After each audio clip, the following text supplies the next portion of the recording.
eenyu naan jaan? Pianolee huccuu naaf jedhu.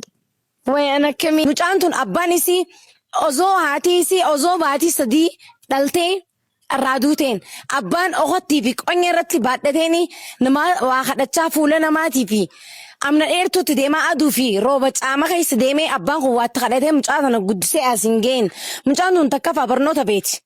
Lammaffaa ganaa barattee bikka guddaa geessiin ibjee har'a namni isii cinaa dhaabbatee hiyyeessa cinaa dhaabbatee rabbiin anaa cinaa dhaabbatee jira. Harka isaatiin jala qabadhee jira rabbiin nama hiyyeessaa.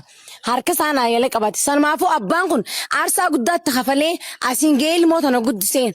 Obboleen kiyya warri as dhuftanii viidiyoo raaraabdan hunda keessanuu galatooma allama gantaa warri viidiyoo raaraabdan guutuun keessa wanni isin godhuu qabdan akkaawuntii isii koomentii jalattis akkasumas as gubbarrattis barreessitanii akka gallakkisan kabajamtootaa fi jaalatamtoota Sumayyaan Olee Asumaan ayilleen akkaawuntii siyaas jalatti isinii barreessa intaa waan ani har'a akkaan fi yaaditti dhufee hin laallee. Kana caalatti yaade kana caalatti inni godhaaf jee dhufe ani waan takka isin goonee fi mucaan tuni nama sammuu bareedaa fi yaada gaarii qabu ilmoo xiqqoo hangana taate haasaa bareedaa haasoftu kana yoo baratte yoo ganaa biyya isin bulchiteen beektan xiqqaa guddaan kasan akka cinaa dhaabbatanii kabajaaf jaalalaan isin gaafadha.